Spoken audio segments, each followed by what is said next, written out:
Hello and welcome to the upright AI skills. दोस्तों, आज हम बात करने वाले हैं पाइथन डिक्शनरी के बारे में। अब पाइथन डिक्शनरी क्या होता है और इसे पाइथन में कैसे इस्तेमाल किया जाता है, कंप्लीट आज हम इस बारे में बात करने वाले हैं।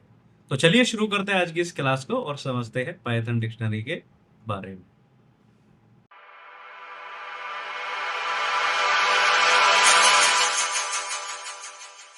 तो शुरुआत करते हैं पाइथन डिक्शनरी की डेफिनेशन के साथ, और डेफिनेशन को समझना बहुत जरूरी है। अगर हमें डिक्शनरी को अच्छे से समझना है और इसका प्रैक्टिकल इम्प्लीमेंटेशन अच्छे से करना है तो इसकी जो डेफिनेशन है वो कुछ इस प्रकार है, जिसमें लिखा गया है कि a dictionary in Python is mutable. क्या मतलब है कि जो डिक्शनरी है वो म्यूटेबल है। अब म्यूटेबल क्या है? देखिए, दो टर्म आती है, एक होता है म्यूटेबल और एक होता है इम्यूटेबल। मैंने काफी बार बताया हुआ है अपनी क्लासेस में कि म्यूटेबल क्या होता है और इम्यूटेबल क्या होता है। और अब अगर आपको मेरी जो पिछली क्लासेस अगर आप फॉलो कर रहे हैं तो आपको पता भी होगा कि म्यूटेबल और इम्यूटेबल का मतलब क्या है। लेकिन बहुत सारे ऐसे स्टूडेंट्स हैं, बहुत से ऐसे व्यूअर्स हैं जो पहली बार मेरे चैनल पे है या पहली बार इस वीडियो को देख रहे हैं और उन्हें नहीं पता, कोई आइडिया नहीं कि भाई म्यूटेबल क्या होता है, इम्यूटेबल क्या होता है। तो देखिए, म्यूटेबल होने का मतलब ये है कि अगर मान लीजिए जैसे ये डिक्शनरी है और मैंने इसको क्रिएट कर दिया है और मुझे लगता है कि भाई मैं इसमें कुछ मॉडिफिकेशन करना चाहता हूँ, या कुछ चीज ऐड करना चाहता हूँ, या फिर मैं डिलीट करना चाहता हूँ, या फिर मैं कुछ चीज अपडेट करना चाहता हूँ, तो मेरे को वो परमिशन मिले। तो म्यूटेबल होने का मतलब ये है कि हाँ, आपको परमिशन है, आप चेंज कर सकते हो। आप अगर चाह रहे हो कोई चीज ऐड करना एलिमेंट को, आप वो भी कर सकते हो। अगर आपको लगता है आपने कोई चीज गलत डेटा ऐड कर दिया, आप उसको डिलीट भी कर सकते हो। आप चाहते हो कि कोई चीज मॉडिफाई हो जाए या फिर अपडेट हो जाए, तो आप वो भी कर सकते हो। तो ये होता है आपका म्यूटेबल में, ठीक है। एक होता है इम्यूटेबल। इम्यूटेबल में क्या होता है कि अगर आपने एक चीज क्रिएट कर दी, उसके बाद आप ना तो ऐड कर सकते हो, ना फिर आप डिलीट कर सकते हो, और ना फिर आप अपडेट या फिर मॉडिफिकेशन कर सकते हो। तो वो होती है इम्यूटेबल, ठीक है।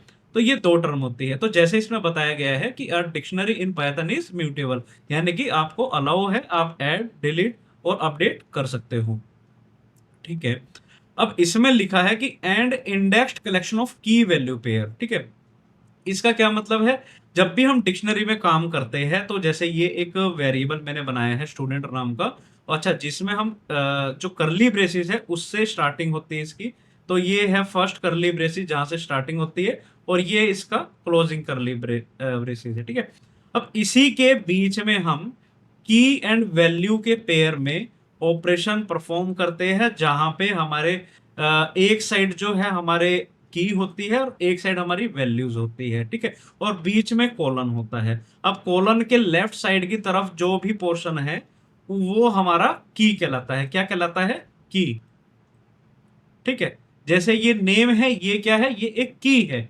ये एज क्या है? ये एक की है, ठीक है। ये कोर्स क्या है? ये एक की है, ठीक है। ये इज एक्टिव क्या है? ये एक की है। और कॉलन के राइट हैंड साइड के पोर्शन में जो भी कुछ चीज होती है वो हमारी वैल्यू कहलाते हैं। क्या कहलाता है? वैल्यू। तो जैसे ये राहुल क्या है? ये एक वैल्यू है। नेम क्या था? की था। तो ये की एंड वैल्यू का ये एक पेयर है, ठीक है। ये की एंड वैल्यू का एक पेयर है, ठीक है। ऐसे ही ये एज क्या है? ये की है और इसकी वैल्यू क्या है? 21। इसकी जो वैल्यू है वो है 21। तो ये भी एक की वैल्यू का पेयर है। ऐसे ही ये कोर्स क्या है? की, और इसकी वैल्यू है डेटा साइंस। तो ये भी एक की वैल्यू का पेयर है, ठीक है। और ये जो इज अंडरस्कोर एक्टिव है ये एक की है, और ये जो ट्रू है ये इसकी वैल्यू है। तो यही चीज है कि अगर हमें अच्छा, मान लीजिए मेरे को कोई चीज असेस करनी है। अगर मुझे कोई चीज असेस करनी है, जैसे मुझे नेम को असेस करना है, या फिर एज को असेस करना है, या फिर कोर्स को असेस करना है, या इज अंडरस्कोर एक्टिव को असेस करना है, तो मैं कैसे इसको असेस कर पाऊंगा? तो मैं इसके की के थ्रू मैं इस चीज को असेस यहां से कर पाऊंगा, ठीक है। तो वही है कि अगर आप इसमें जो हम परफॉर्म करते हैं डिक्शनरी में, जो भी हम डेटा को ऐड करते हैं या अपडेट करते हैं या फिर हम डिलीट करते हैं, तो हम इस की एंड वैल्यूज की मदद से ही कर पाते हैं। और इसी में ही आपको डाटा ऐड करना है और इसी में ही आप अपडेट कर सकते हैं। मॉडिफिकेशन आप इसी के थ्रू ही कर सकते हैं। तो इसमें मेनली हम की एंड वैल्यूज पे काम करते हैं, ठीक है। अब की वैल्यू क्या होता है वो भी आपने देख ही लिया, ठीक है। अब इसमें लिखा है कि it allows efficient data retrieval. अगर मुझे किसी डाटा को रिट्रीव करना है, अगर मुझे कहीं से असेस करना है, लेना है, तो मैं इसी की एंड वैल्यू पेयर का मदद से मैं इसको रिट्रीव कर सकता हूँ। अगर मुझे कोई मॉडिफिकेशन करनी है तो भी मैं इसकी मदद से कर सकता हूँ। अगर मुझे कोई स्टोरेज करनी है डाटा की, तो भी मैं इस की एंड वैल्यूज की मदद से कर सकता हूँ, ठीक है। अब जैसे इसमें लिखा है कि स्टोरेज बाय यूजिंग यूनिक की टू असेस वैल्यू। बिल्कुल, जो ये वैल्यू है ये यूनिक होनी चाहिए। इसमें इसी के थ्रू ही हम उस वैल्यूज तक पहुंच सकते हैं, हम उस वैल्यू को असेस कर सकते हैं। जैसे कि मेरे को जैसे एक नेम जानना है, ठीक है, कि नेम में मैं जानना चाहता हूँ कि कौन सा डाटा मैंने ऐड किया है। तो मैंने लिखा प्रिंट, और यहाँ पे मेरे वेरिएबल का नाम स्टूडेंट, और फिर मैंने इसमें स्क्वायर ब्रेसेस में इस की का यहाँ पे हमें नाम लिखना है। जैसे नेम एक की है, एज एक की है, कोर्स एक की है, इज अंडरस्कोर एक्टिव एक की है। तो मैं यहाँ पे जैसे ये लिखो तो मेरे पास इसकी वैल्यूज आ जाएगी। जैसे नेम में मैंने लिखा तो इसकी वैल्यू मेरे पास आ गई, जो कि है राहुल। ऐसे ही मैंने एज का किया तो इसकी जो वैल्यू थी वो थी 21, ठीक है। ऐसे ही मैं अगर कोर्स में अगर मैं देखना चाहता हूँ तो कोर्स था मेरा डेटा साइंस का, और इज अंडरस्कोर एक्टिव में अगर मैं देखूँ तो इसकी वैल्यू थी ट्रू। तो ये मेरे को आउटपुट यहाँ से मिल जाएगा। तो यही चीज है डिक्शनरी में कि कैसे डिक्शनरी क्या होता है, और इसमें कैसे हम की एंड वैल्यू की मदद से कैसे डेटा को जो है रिट्रीव कर सकते हैं। तो यही इसमें चीज बताई गई है। चलिए प्रैक्टिकल करके आपको मैं बता देता हूँ, जिससे अभी जो आपने थ्योरी पढ़ी है अब आप इसका प्रैक्टिकल भी आप देख लेंगे तो आपको और भी चीजें क्लियर हो जाएगी। तो ठीक है, हम चलते हैं अपनी जुपिटर नोटबुक पे। तो जुपिटर नोटबुक पे चलते हैं और देखते हैं। तो मैं एक डिक्शनरी क्रिएट करता हूँ। जैसे मैंने लिया एक स्टूडेंट नाम का एक वेरिएबल लिया है, ठीक है, और मैं यहाँ पे एक डिक्शनरी क्रिएट कर रहा हूँ जिसमें मैं एक करली ब्रेसिस को मैंने यहाँ लिखा, ठीक है। उसके बाद मैंने एंटर किया, और फिर मैं यहाँ पे एक की लिख रहा हूँ। उसके बाद मैंने लिया कॉलन, और मैंने यहाँ पे वैल्यू में लिखा राहुल। उसके बाद मैं डायरेक्ट नीचे जंप नहीं करूँगा, उसके बाद मैं करूँगा कोमा। फिर मैंने एंटर किया, तब मेरी नेक्स्ट लाइन आ जाएगी, और अब मैं इसमें लिख रहा हूँ कोर्स, ठीक है। तो मैं यहाँ किया कॉलन, और अब मैं इसमें लिख रहा हूँ डेटा साइंस। उसके बाद फिर से कोमा, अब मैं लिख रहा हूँ एज। इसके बाद मैंने किया कॉलन, और अब मैं लिख रहा हूँ 29। इसके बाद फिर से कोमा, इसके बाद मैं लिख रहा हूँ सिटी। इसके बाद कॉलन, और इसमें मैं लिख रहा हूँ दिल्ली। ओके, मेरे से गलत प्रेस हो गया, और जैसे ही मैंने यहाँ से इसको क्लोज किया तो ये मेरी जो डिक्शनरी है वो यहाँ से क्रिएट हो गई है। अब मैं जानना चाहता हूँ कि क्या मेरी जो डिक्शनरी है क्या वो क्रिएट हुई है। तो मैं यहाँ लिखूँ अपने वेरिएबल का नाम। तो जैसे ही मैं इसमें स्टूडेंट, ओके, ये जो एस है ये हमारा बिग लेटर में है। ओके, ये मेरी जो डिक्शनरी है वो यहाँ से क्रिएट हो गई है, जिसमें नेम है राहुल, कोर्स है डेटा साइंस, एज है 29, और सिटी है दिल्ली, ठीक है। अच्छा, अगर मेरे को इसका डेटा टाइप जानना है कि भाई ये जो स्टूडेंट नाम का जो ये वेरिएबल है इसके अंदर ये किस डेटा टाइप का है, तो मैं वो भी यहाँ पे कर सकता हूँ। जैसे मैं प्रिंट टाइप ऑफ स्टूडेंट, तो इसकी जो क्लास है वो डिक्ट यानी कि ये डिक्शनरी है। अच्छा, अगर मुझे ये जानना है कि भाई इस स्टूडेंट नाम के जो वेरिएबल है इसके अंदर जो मैंने डिक्शनरी बनाई है इसमें कौन कौन सी तो कीज है और कौन कौन सी वैल्यूज है। तो हमें जैसे थ्योरेटिकल तो पता लग गया, जैसे हमने अभी थ्योरी पढ़ी कि भाई इधर की जो कॉलन के लेफ्ट साइड का पोर्शन है वो हमारी कीज होती है ना, और जो कॉलन के राइट साइड का पोर्शन है वो हमारे वैल्यूज होती है। तो ये तो हमने थ्योरी से जान लिया, लेकिन अगर हमें प्रोग्रामिंग के थ्रू इस चीज को जानना है तो हम कैसे जानेंगे। तो वो भी हम जान सकते हैं। तो हम लिखेंगे प्रिंट, और यहाँ पे मैंने वेरिएबल का नाम लिया, और यहाँ पे स्टूडेंट डॉट। अब हम लेंगे, अगर हमें कीज को जानना है तो हम कीज फंक्शन का इस्तेमाल करेंगे, ठीक है। तो जैसे ही मैं इसको रन करता हूँ तो मेरे पास जो इस डिक्शनरी में कीज है वो मेरे पास यहाँ पे आ जाएगी, जैसे कि है name, course, age and city. अच्छा, ऐसे ही हम वैल्यूज को भी जान सकते हैं। तो मैं इसमें कर रहा हूँ प्रिंट स्टूडेंट डॉट वैल्यूज,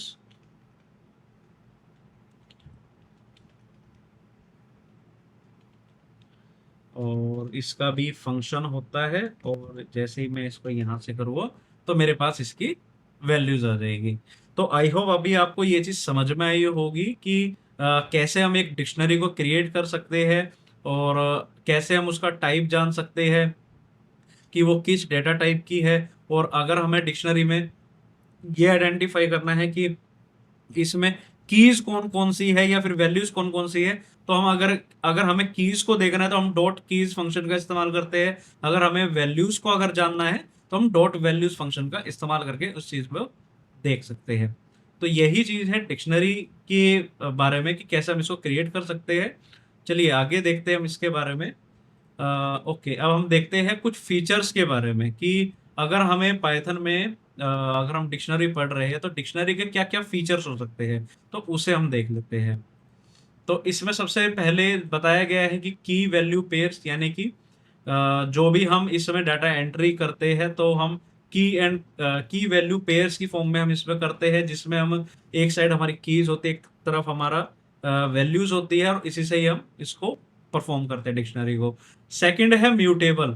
ठीक है, कि you can modify the dictionary by adding, updating और डिलीटिंग एलिमेंट, यानी कि हम मॉडिफाई कर सकते हैं डिक्शनरी में, हम ऐड कर सकते हैं, हम अपडेट कर सकते हैं एलिमेंट्स को, हम डिलीट कर सकते हैं। ठीक है, तो ये डिक्शनरी क्या है, ये एक म्यूटेबल है।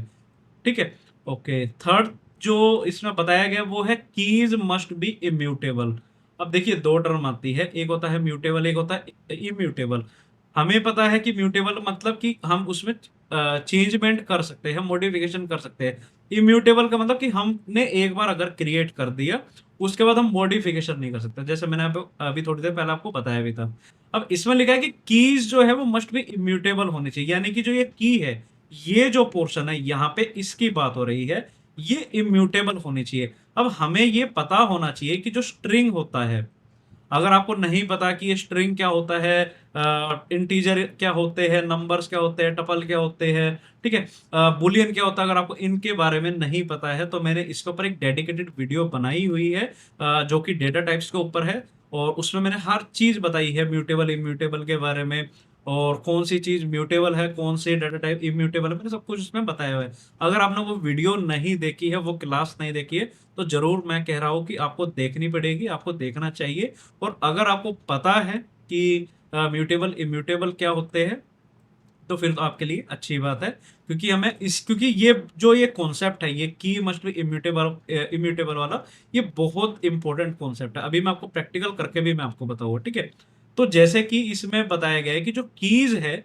वो हमारी स्ट्रिंग्स होनी चाहिए, नंबर्स होनी चाहिए और टपल्स होनी चाहिए। ठीक है, अब ये जो स्ट्रिंग होते हैं, नंबर होते हैं, टपल होते हैं, ये हमारे इम्यूटेबल ऑब्जेक्ट होते हैं, बट नॉट लिस्ट और अदर डिक्शनरी। तो इसमें बताया गया है कि ना तो वो हम एज अ की ना तो लिस्ट को ले सकते हैं, ना ही हम सेट को ले सकते हैं, और ना ही हम डिक्शनरी को ले सकते हैं। ठीक है, अगर हमारे को की लेनी है तो इसका एक रूल है, हमें इम्यूटेबल ऑब्जेक्ट्स को ही लेना है, जैसे स्ट्रिंग हुआ, नंबर्स यानी कि इंटीजर हुआ, या फिर टपल हुआ, या फिर हम बुलियन को भी ले सकते हैं। ठीक है, तो इन्हीं ऑब्जेक्ट्स को हम एज अ की ले सकते हैं। और फोर्थ इसमें बात बताई गई है फास्ट लुकअप, यानी कि डिक्शनरी का operation like searching and retrieving values are optimized for quick access.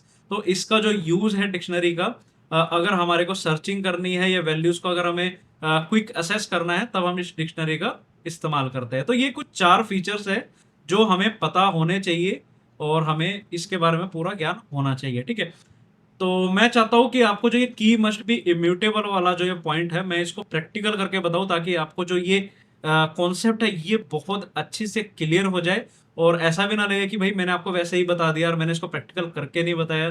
तो ये आपके दिमाग में नहीं होना चाहिए। मैं अभी आपको प्रैक्टिकल करके बताऊंगा कि कैसे अगर मैं इम्यूटेबल अगर मैं एज अ की लेता हूँ या फिर मैं म्यूटेबल एज अ की लेता हूँ तो मेरे पास कैसे रिजल्ट आते हैं। तो क्या ये बात सही है कि की मस्ट बी इम्यूटेबल का जो ये पॉइंट है, क्या ये सही है? तो अभी हम इसको चेक करते हैं इसमें प्रैक्टिकल करके।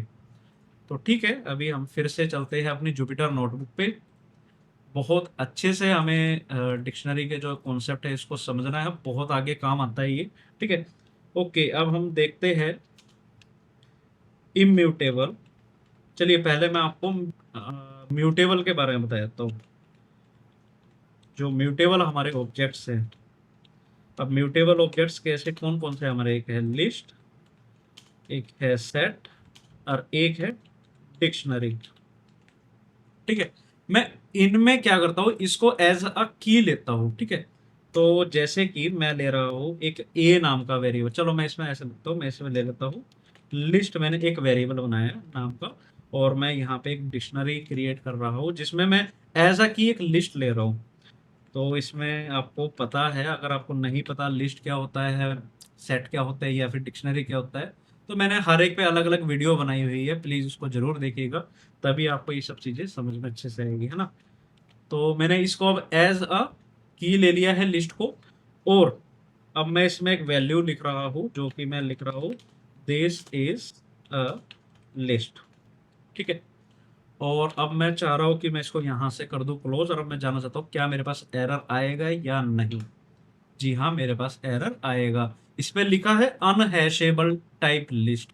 अनहैशेबल टाइप लिस्ट का मतलब ये होता है कि अगर मेरे को डिक्शनरी में, अगर मैं डिक्शनरी में की जो है, की फॉर्म में अगर मैं कुछ ऐसे टाइप के ऑब्जेक्ट्स को ले रहा हूं जो कि म्यूटेबल होते हैं, जो कि म्यूटेबल होते हैं, तो वहां पर मेरे को ये चीज शो होती है, वहां पर मेरे को ये चीज शो होगी अनहैशेबल टाइप की। ठीक है, ओके, अब मैं अगर सेट को देखता हूँ कि भाई, अगर चलो मैं एक सेट नाम का एक वेरिएबल बना रहा हूँ और इसमें मैं एक डिक्शनरी क्रिएट करता हूँ, और हमें पता है कि सेट में हम करली जो ब्रेसेस है इसका इस्तेमाल करते हैं।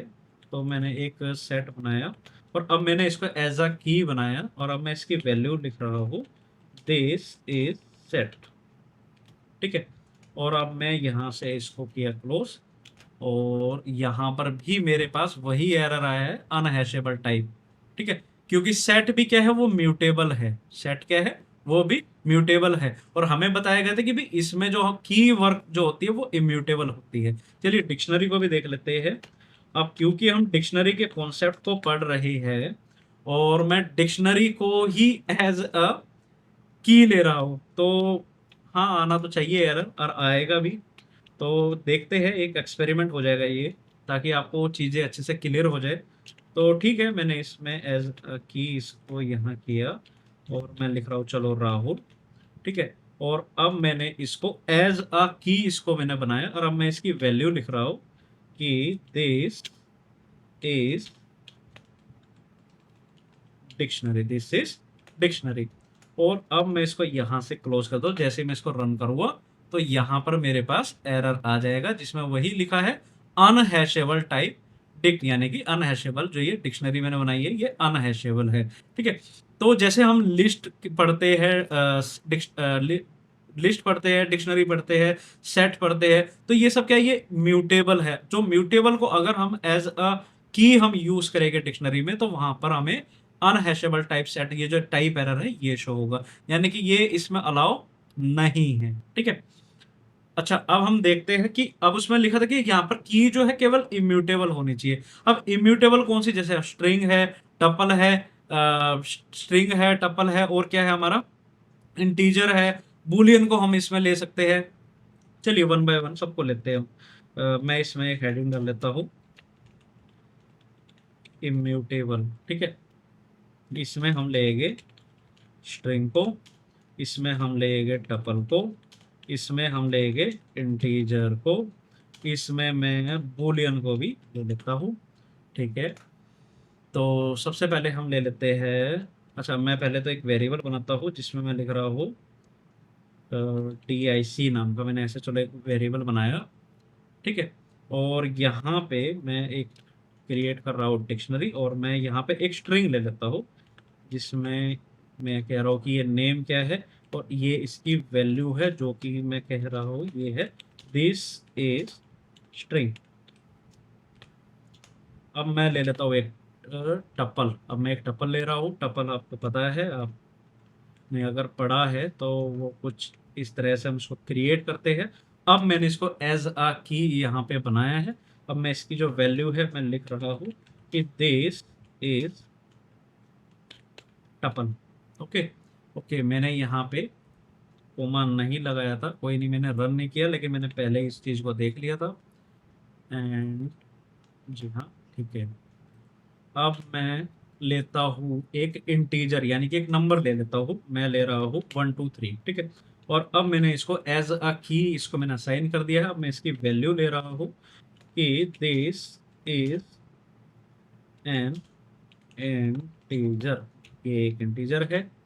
और अब मैं एक बुलियन ले लेता हूँ। बुलियन में मैं ले रहा हूँ ट्रू, ठीक है। और मैं इसमें एक वैल्यू असाइन कर रहा हूँ और मैं लिख रहा हूँ दिस इज बुलियन। और अब मैं यहाँ से इसको क्लोज कर दिया है और अब मैंने इसको क्रिएट कर दिया है, ठीक है। अब मैं जानना चाहता हूँ कि भाई प्रिंट करके बताओ मेरे इस वेरिएबल को, क्या ये डिक्शनरी बनी? तो हाँ, ये डिक्शनरी बन गई है। तो मैं अगर इस ये हाँ, मैं इसको यहाँ से डिलीट कर देता हूँ ताकि आपको जो स्क्रीन है वो अच्छे से नज़र आ जाए। ओके जी। तो आई होप आपको जो स्क्रीन है वो अच्छे से नज़र आ रही होगी। तो जैसे ये है, मैंने जैसे ही इम्यूटेबल ऑब्जेक्ट्स को एज अ की जब मैंने असाइन किया तो मेरे पास कोई एरर नहीं आया और मेरे को पूरी एक जो डिक्शनरी है वो मेरी बन गई है ना। तो यही चीज़ है जो मैं आपको समझाना चाह रहा था और जो इसमें फीचर्स में लिखा भी है। मैं केवल फीचर्स को केवल आपको वैसे बताया ही नहीं, बल्कि प्रैक्टिकल करके भी मैंने आपको दिखा दिया, ताकि जो कॉन्सेप्ट है वो अच्छे से क्लियर हो और फाउंडेशन जो है आपकी वो अच्छे से मजबूत हो। तो आई होप आपको अभी यहाँ तक बहुत अच्छे से समझ में आ रहा होगा। चलिए आगे देखते हैं और आगे इसके बारे में और सीख। चलिए अब हम बात करते हैं असेसिंग डिक्शनरी वैल्यूज के बारे में। इसका क्या मतलब है? देखिए, इसमें हम जो पढ़ने वाले हैं वो पढ़ने वाले हैं कि अगर हमने कोई डिक्शनरी को क्रिएट कर दिया है जिसमें हमारे कीज एंड वैल्यूज के की फॉर्म में पेयर में हमारा डेटा स्टोर है और हम चाहते हैं कि भी डेटा को अब हमें वहां से रिट्रीव करना है, तो हम यूज करते हैं कीज का, है ना। तो कीज के थ्रू ही हम वैल्यूज को असेस कर सकते हैं।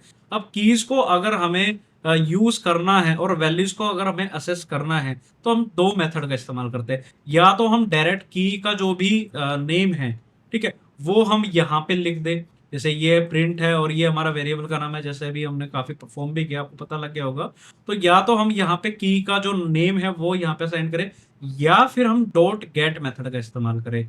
तो जब हम इन दोनों मेथड में से कोई एक मेथड का इस्तेमाल करते हैं तो हम रिट्रीव करते हैं वैल्यूज को बाय यूजिंग की, ठीक है। और इसमें लिखा है कि जो गेट मेथड है वो सेफर देन है डायरेक्ट एक्सेस से। ये जो मेथड है वो हमारा इससे जो सेफर देन बोलता है, इससे ज्यादा क्विक हमारे को रिजल्ट मिलता है, ये इसमें बताया गया है, ठीक है। तो इसमें लिखा है कि dot get is safer than direct access as it does not raise an error if the key is missing. अगर हम मान लीजिए इसमें कुछ मिस कर देते हैं, फिर हम कुछ दिक्कत, मतलब उसमें कुछ लिखने में हम कुछ समस्या कर देते हैं, तो इसमें क्या है, इसमें हमारे को एरर शो हो जाता है, लेकिन डॉट गेट वाले में हमें एरर शो नहीं होता। बस यही चीज़ में बताई गई है। चलिए प्रैक्टिकल करके देखते हैं। और प्रैक्टिकल से समझना बहुत ज़रूरी है क्योंकि पाइथन एक प्रैक्टिकल सब्जेक्ट है। तो मैं एक डिक्शनरी क्रिएट कर रहा हूँ जिसमें मैं ले रहा हूँ, चलो मैं एक ईएमपी यानी कि एक एम्प्लॉय की टेबल ले रहा हूँ और मैंने उसका वेरिएबल लिया है और मैं लिख रहा हूँ ईएमपी अंडरस्कोर नेम नाम का एक मैंने बनाया, क्या की मैंने बनाया है, ठीक है। और अब मैंने इसको एज अ की इसको सेंड कर दिया है और अब मैं इसमें लिख रहा हूँ राहुल। ओके, अब मैं इसमें लिख रहा हूँ एज और यहाँ पे मैंने लिखा मान लीजिए 29 और यहाँ पे मैंने किया कोमा और यहाँ पे कोमा और अब मैं यहाँ पे लिख रहा हूँ सिटी, ठीक है। और सिटी में मैं लिख रहा हूँ दिल्ली। और जैसे ही मैंने इसको किया तो ये मेरी जो डिक्शनरी है अब वो मेरी बन गई है। देख लेते हैं, जी हाँ ये बन गई है। अब मुझे असेस करना है तो मैं कैसे कर सकता हूँ, तो जैसे आपको बताया है कि इसमें मैं यहाँ लिख रहा हूँ वेरिएबल का नाम, और अब मैं यहाँ पे लिख रहा हूँ अगर मुझे असेस करना है, अगर मुझे असेस करना है तो मैं यहाँ पे मान लीजिए मुझे असेस करना है e m p name, p underscore name मुझे यहाँ से असेस करना है। और इसको किया क्लोज, और जैसे ही मैं इसको करूँगा तो मेरे पास नेम आ जाएगा। ठीक है, तो या तो मैं इस तरह से इसको यूज कर सकता हूँ, या फिर मैं डॉट गेट मेथड के थ्रू भी इसको असेस कर सकता हूँ। तो उसमें मैं यहाँ पे लिखूँगा e m p dot get. अब मान लीजिए मुझे एज करनी है तो मैं यहाँ पे एज लिखूँगा, और यहाँ से मैंने इसको किया क्लोज, और मेरे पास अब यहाँ से एज आ गई है। तो बस यही चीज़ है, और कैसे हमें असेस कर सकते हैं। चलिए इसमें एक और मैं आपको करके दिखा देता हूँ। जैसे मुझे ई एम पी, अब मैं चाहता हूँ डॉट गेट, और अब मैं चाहता हूँ कि भाई सिटी मेरे को असेस करना है। तो ठीक है, यहाँ से आपकी अब सिटी आ गई है जो कि है दिल्ली। तो यही चीज़ इसमें बताई गई है कि या तो आप असेस कर सकते हैं डायरेक्ट असेस से, या जो डायरेक्ट असेस मेथड है उससे कर सकते हैं, या फिर आप डॉट गेट मेथड के थ्रू असेस कर सकते हैं वैल्यूज को बाय यूजिंग द कीज। तो अब हम बात करते हैं मॉडिफाइंग अ डिक्शनरी के बारे में। देखिए जैसा हमें पता है कि डिक्शनरी म्यूटेबल है, और ये हमारे को अलाउ करता है कि हम जो भी एलिमेंट्स है उसमें हम ऐड कर सकते हैं, अपडेट कर सकते हैं और डिलीट कर सकते हैं, क्योंकि डिक्शनरी म्यूटेबल है। तो अगर हमारे को कोई भी एलिमेंट को ऐड करना है या अपडेट करना है वैल्यूज को, तो हम कैसे कर सकते हैं, तो वही इसमें चीज बताई गई है। चलिए मैं आपको इसका प्रैक्टिकल करके बता देता हूँ। तो ये अब हम फिर से एक डिक्शनरी को क्रिएट करेंगे, और मैं फिर से एक ले रहा हूँ EMP नाम की एक वेरिएबल। चलो मैं स्टूडेंट ले लेता हूँ। ठीक है, इसको लिया और मैं यहाँ से क्रिएट कर रहा हूँ, जिसमें मैं ले रहा हूँ फिर से एक नेम, और इसमें मैं ले रहा हूँ भरत। ठीक है, और मैं ले रहा हूँ एक एज, और मैं इसमें ले रहा हूँ 23। ठीक है, और मैंने यहाँ कोमा लगाया, और मैं अभी दो ही वैल्यू ले रहा हूँ इसमें। और जैसे ही मैंने इसको किया तो मैंने यहाँ पे इसको डिक्शनरी को क्रिएट कर दिया है, और मेरे पास जो अब डिक्शनरी जो है उसमें जो भी वैल्यूज़ है, की वैल्यू वो ये है कि नेम भरत है और एज है 23। अब मैं चाहता हूँ कि भाई कोई चीज़ मैं अपडेट करूँ या ऐड करूँ, तो मैं कैसे कर सकता हूँ। तो अगर मुझे इस वेरिएबल में अगर मेरे को ऐड करना है या अपडेट करना है वैल्यूज़ को, तो मैं कैसे कर सकता हूँ। तो मैं ऐसे कर सकता हूँ कि मैं लिख सकता हूँ कि भाई स्टूडेंट, और अगर मुझे ऐड करना है इसमें, तो मैं जानना चाहता हूँ कि भाई मैं इसमें ना ऐड कर रहा हूँ सिटी को। ठीक है, और मैंने यहाँ से किया क्लोज, और अब मैं यहाँ इक्वल करके लिख रहा हूँ कि भाई सिटी है इसकी दिल्ली। और अब मैं चाहता हूँ कि भाई मैं इसमें कुछ अपडेट भी कर दूँ, और अपडेट मुझे करना है एज में। तो अगर मुझे एज में करना है, तो जैसे ये एज जो पहले थी वो थी 23। अब मैं चाहता हूँ कि इसकी जो एज है ना, वो मैंने बाय मिस्टेक 23 लिख दी थी, बल्कि जो इसकी एज है वो है 26। तो मैं यहाँ पे करूँगा इक्वल का साइन, और यहाँ पे मैं लिखूँ 26। ठीक है, और अब मैं जैसे ही इस वेरिएबल का नाम लिखूंगा, तो मेरे पास जो रिजल्ट है अब वो चेंज हो चुका है, जिसमें नेम भरत, जिसमें मैंने कोई चेंजमेंट किया ही नहीं था। और जो एज पहले 23 थी अब वो 26 हो गई है, यानी कि मैंने अपडेट कर दिया है वैल्यूज को। और इसमें मैंने पहले नेम एंड एज को लिया था, और अब मैंने ऐड की है सिटी की एंड वैल्यू की फॉर्म में, और अब मेरे पास सिटी आ चुकी है जिसकी वैल्यू है दिल्ली। तो यही चीज है कि आप मॉडिफाई कैसे कर सकते हैं डिक्शनरी को, और यही इसमें बताया गया है। आई होप आपको यहाँ तक अच्छे से समझ में आ रहा होगा। चलिए आगे देखते हैं। तो अब हम पढ़ते हैं रिमूविंग एलिमेंट्स के बारे में, कि अगर हमारे पास एक डिक्शनरी है और हमें कुछ चीजों को डिलीट करना है, एलिमिनेट करना है, तो हम कैसे कर सकते हैं। तो बेसिकली हम तीन मेथड का इस्तेमाल करते हैं। तो जिसमें है एक डेल फंक्शन है, एक पॉप फंक्शन है और एक पॉप आइटम फंक्शन है, जिसकी मदद से हम डिलीट कर सकते हैं एलिमेंट्स को। ठीक है, अब तीनों के अलग अलग मीनिंग है और तीनों का जो यूज है वो अलग अलग है। तो जैसे ये डेल जो है, इसमें हम क्या करते हैं, यहाँ पर हम वेरिएबल का नाम लेते हैं। तो हमें इसमें केवल की का नाम लिखना है कि मेरे पास मान लीजिए एक ग्रेड है की। ठीक है, एक ग्रेड की है और उसकी वैल्यू है ए प्लस। ठीक है, और अगर मेरे को इस ग्रेड को यानी कि उस की को अगर डिलीट करना है तो मैं यहाँ पे डेल लिखूंगा, उसके बाद उस वेरिएबल का नाम और स्केयर ब्रेसिस में उस की का नाम लिखूंगा, तो मेरे पास रिजल्ट आ जाएगा। ठीक है, वैसे ही हम पॉप जो है ये डॉट पॉप मेथड का इस्तेमाल कर सकते हैं। डॉट पॉप इस्तेमाल डॉट पॉप जो ये मेथड है, इसमें हम वेरिए इसका जो की का नाम है वो हम यहाँ पे असाइन करते हैं, और जिस की का हम नाम असाइन कर रहे हैं उसकी जो वैल्यू है वो वहां से उस डिक्शनरी से वो चीज रिमूव हो जाएगी, है ना। और अगर हम चाहते हैं कि लास्ट का जो एलिमेंट है या लास्ट का जो आइटम है उस डिक्शनरी का, अगर वो वहां से डिलीट हो जाए, तो हम डॉट पॉप आइटम मेथड का इस्तेमाल करते हैं, जिसमें जो लास्ट का एलिमेंट है वो वहां से रिमूव हो जाएगा। चलिए मैं आपको इसका प्रैक्टिकल करके बता देता हूँ, जिससे जो ये कॉन्सेप्ट है रिमूव वाला ये आपको अच्छे से क्लियर हो जाएगा। और फिर से हम एक डिक्शनरी बनाएंगे। तो इस डिक्शनरी में मैं एक वेरिएबल ले रहा हूँ। चलिए मैं फिर से एक स्टूडेंट नाम का ही ले लिया है मैंने। ठीक है, और मैंने यहाँ पे ले रहा हूँ एक नेम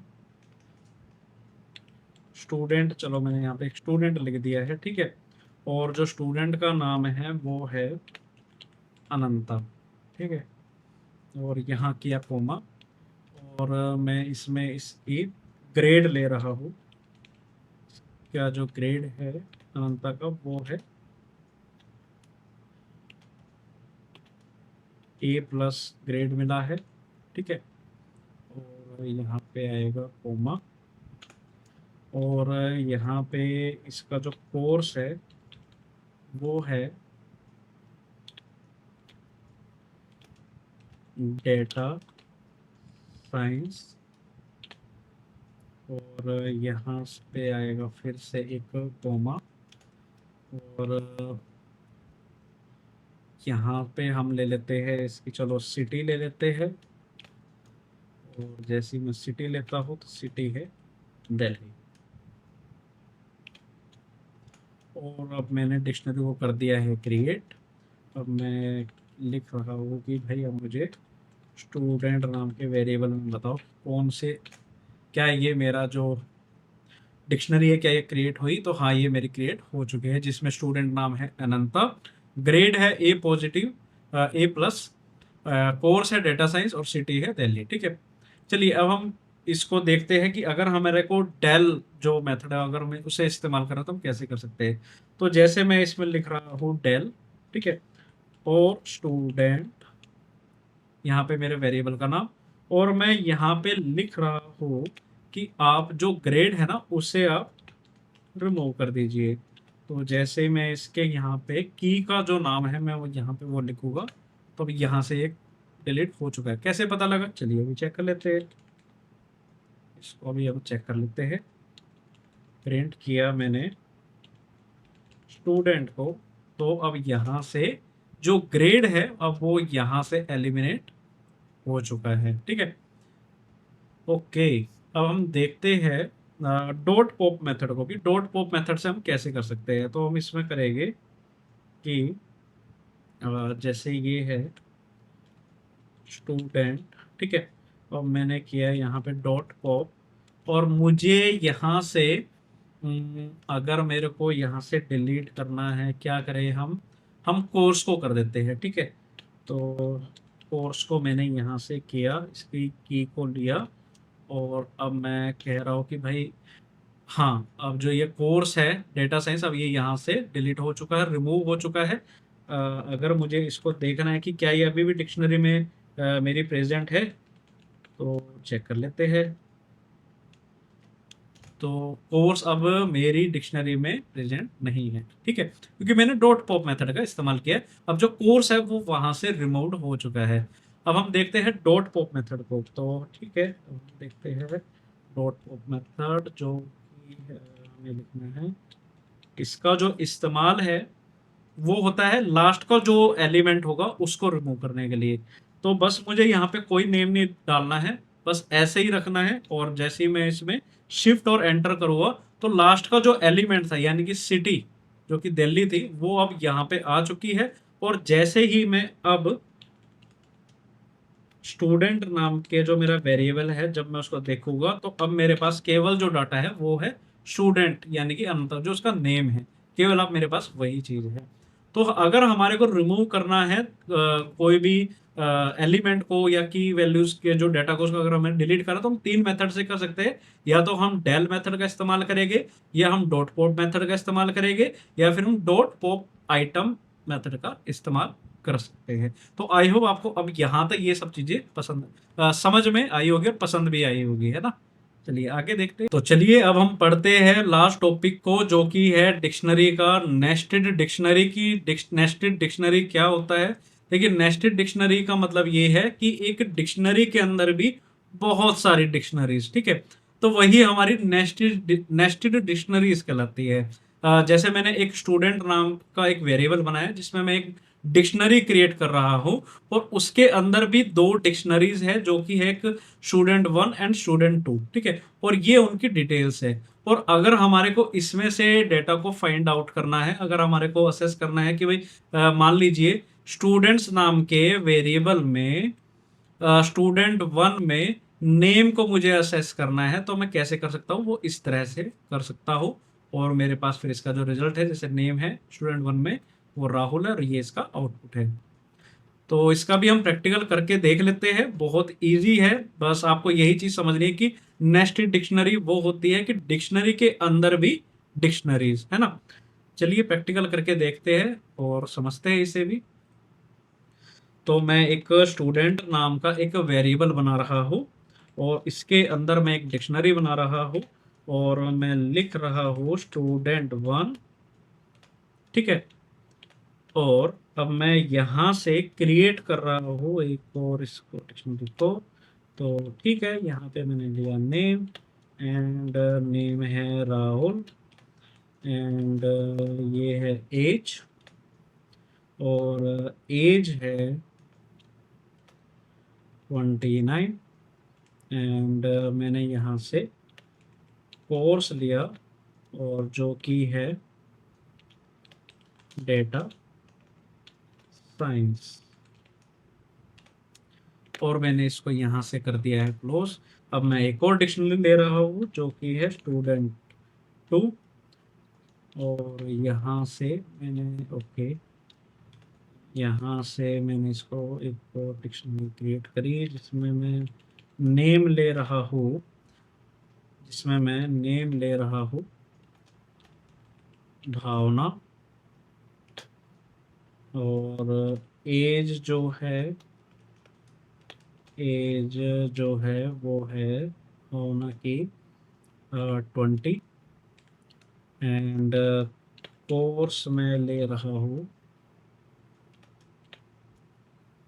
BCA, मान लीजिए होना कर रही है BCA, और यहाँ से ये हुई क्लोज। अब जो दो डिक्शनरी अंदर है जो कि नेस्टेड डिक्शनरी है, उसके बाद हम यहाँ पे कोमा लगाते हैं, ठीक है। अब मान लीजिए जैसा हो गया है और मैंने एक डिक्शनरी को क्रिएट कर दिया है। अब मैं जानना चाहता हूँ कि भाई प्रिंट करके बताओ स्टूडेंट नाम के वेरिएबल को। तो ये मेरे को बता देगा कि इसमें दो डिक्शनरीज है, एक स्टूडेंट 1 है और ये इसकी डिटेल है, और एक स्टूडेंट 2 है और ये उसकी डिटेल है, ठीक है। अब मुझे असेस करना है इन डिक्शनरीज में से कुछ डाटा, जैसे कि मैं चाहता हूँ कि भाई प्रिंट करके बताओ स्टूडेंट नाम के वेरिएबल में जिसमें हमें देखना है स्टूडेंट 1, ठीक है। और हम चाहते हैं कि भाई इसमें आप इसका नेम बताओ। तो जैसे ही ये मैं इसको करता हूँ तो मेरे पास आ जाएगा कि स्टूडेंट 1 में जो नेम है वो है राहुल। ऐसे ही अगर मैं चाहता हूँ अगर मैं चाहता हूँ कि भाई स्टूडेंट 2 में आप मुझे नेम बताओ, तो मेरे पास आ जाएगा भावना। अगर मैं चाहता हूँ कि भाई आप मेरे को स्टूडेंट 1 में बताओ कोर्स, कोर्स बताओ, तो ये मेरे को कोर्स बता देगा कि स्टूडेंट 1 की जो कोर्स है वो है डेटा साइंस। ऐसे ही अगर मैं कोर्स चाहता हूँ स्टूडेंट 2 का, तो इसको हम इस तरह से लिखेंगे तो ये बता देगा कि जो स्टूडेंट 2 है उसके पास जो कोर्स है वो है बीसीए। ठीक है, तो यही चीज़ है नेस्टेड डिक्शनरी के बारे में। आई होप आपको ये चीज़ पसंद आई होगी, समझ में आ रही होगी जो आज मैं आपको बता रहा हूँ। तो सारी चीज़ें मैंने आपको आज एक्सप्लेन करके बता दी है। थ्योरेटिकल भी आज हमने काफ़ी देखा, प्रैक्टिकल भी हमने काफ़ी देखा है ना। और आई होप आपको यहाँ तक अच्छे से समझ में आ रहा हो। तो उम्मीद है आपको आज की क्लास काफ़ी पसंद आई होगी। आज आपकी जो क्लास है काफ़ी आपको इन्फॉर्मेटिव लगी होगी। अगर आपको लगी है आज की क्लास काफ़ी इन्फॉर्मेटिव, तो प्लीज़ इस वीडियो को, इस क्लास को ज़रूर लाइक करिए। और या अगर आप इस चैनल पे नए हैं और आप पहली बार मुझे देख रहे हैं और इस चैनल को देख रहे हैं, तो आप इस चैनल को ज़रूर सब्सक्राइब करिए और बेल आइकन को ज़रूर प्रेस करिए, क्योंकि मेरी आने वाली जो वीडियोस का जो नोटिफिकेशन है वो आपको तुरंत मिले और एक भी क्लास आपकी मिस ना हो। और अगर आप डेटा साइंस और आर्टिफिशियल इंटेलिजेंस जैसी टेक्नोलॉजी को पढ़ना चाहते हैं, पाइथन टेक्नोलॉजीज के बारे में ज्ञान लेना चाहते हैं, तो प्लीज़ इस चैनल को ज़रूर सब्सक्राइब करिएगा, क्योंकि मैं काफ़ी दिनों से इस पे काम कर रहा हूँ और मेरी काफ़ी वीडियोस अभी क्लासेस आ भी चुकी है। अगर आप मेरी प्लेलिस्ट को देखेंगे चैनल की, तो उसमें पाइथन का एक अलग से कोर्स बनाया हुआ है और उसकी क्लासेस चल रही है। और कोई भी अगर स्टूडेंट या आपका कुलीग या आपका कोई भी फ्रेंड आप चाहता है पाइथन प्रोग्रामिंग को सीखना या फिर डेटा साइंस पढ़ना चाहता है, तो ज़रूर रिकमेंड करिए उसको अपराइट एआई के बारे में और ज़रूर बताइएगा। तो मिलते हैं आपसे अगली वीडियो में एक नए टॉपिक के साथ। तब तक के लिए बाय बाय।